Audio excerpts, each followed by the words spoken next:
Welcome to SmartLoving Insights.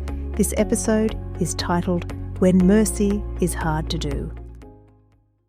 All of us are prone to selfishness. The task of Christian maturity requires us to confront and tame our selfish tendencies in order for us to be free to truly love unconditionally. We maintain that without a willingness to forgive, to bring mercy into any marriage, then there is simply no future for it. As our colleague Christopher West noted, the number one ingredient of a successful marriage is mercy, large doses of it.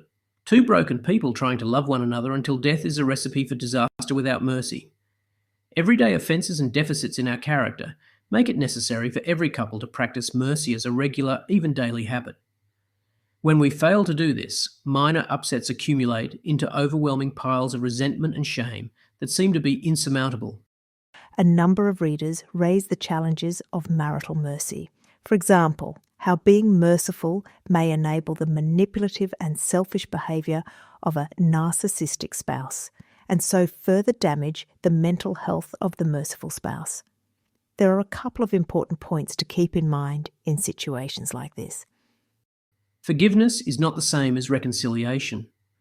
The process of mercy for a couple necessarily involves forgiveness.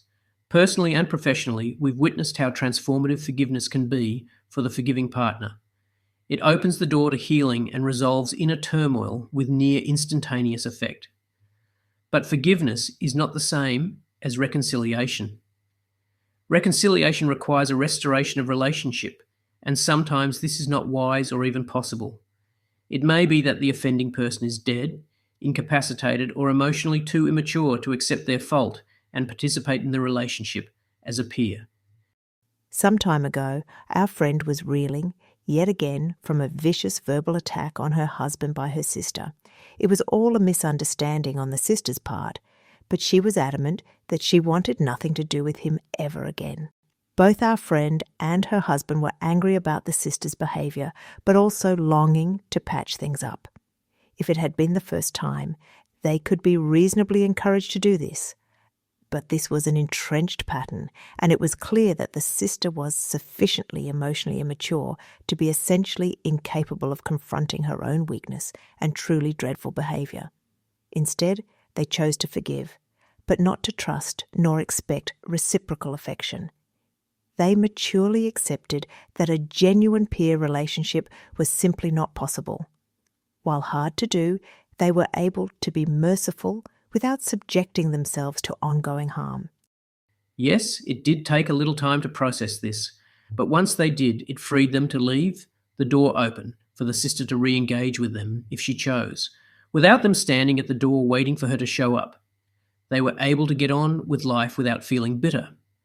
Although they still felt sad for their sister, whose impulsive and snarky behaviour continued to rob her of peace, their own peace was intact. It also gave them a kind of immunization against the sister's attacks. They could be loving and gracious towards her, but as they no longer expected her to be loving and generous towards them, they were less vulnerable to being wounded. In other words, their love for their sister was entirely benevolent. They held hope for a deeper relationship, but had no expectations. It was a unilateral love, freely given, generous, gratuitous, much like the love a well-adjusted parent might have for a child. This kind of benevolent love is not the ideal for marriage. In marriage, we are called to intimate, reciprocal love, a love that both gives and receives from the other, a love that willingly and joyfully seeks to meet the emotional, sexual, and intellectual needs of the other. Sometimes, however, intimate love like this is not possible for a couple. Perhaps illness or stress makes it unrealistic at this time, or perhaps a more permanent psychological or emotional condition renders them unlikely to ever be able to maturely meet their spouse's legitimate needs. Every married person will wrestle with the frustration of a spouse who fails to meet their expectations at some stage in their marriage. Many times it's simply due to our differences as men and women, and we need to examine whether our expectations of the other are realistic, reasonable, and appropriate. yet sometimes it may be due to a critical flaw in the other's character or psychological capacity. In the case of someone with a genuine narcissistic personality disorder, this is likely a permanent limitation. This is also true of any number of other psychological, mental, and intellectual disabilities. The challenge for spouses in these situations is to reach deep into their interior reserves to bring benevolent love to their marriage, to love the other without expectation that their spouse will meet their needs for intimacy and peer friendship, and perhaps a number of other needs as well. Does this mean that couples should never separate? That battered spouses should put up with ongoing abuse? Absolutely not. In some cases, a spouse must separate and put in place appropriate safeguards to limit the abusing spouse. But that doesn't release them from the obligation of benevolent love. Benevolent love demands that, together or separated, we always seek our spouse's good.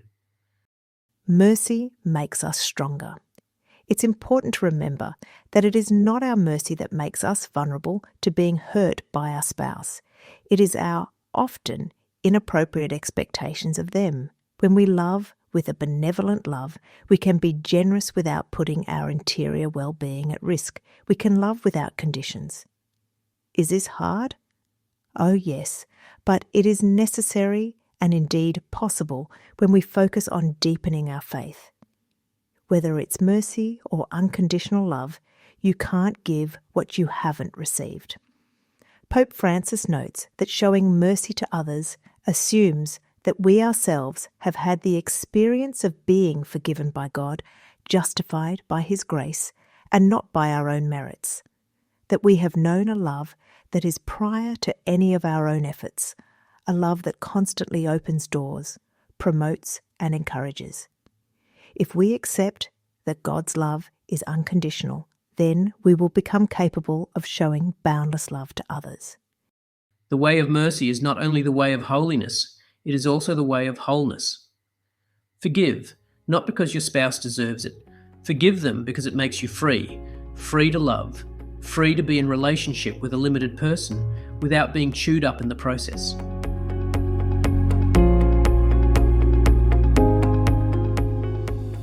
You've been listening to SmartLoving Insights. You can find more great content on demand courses and relationship coaching at smartloving.org.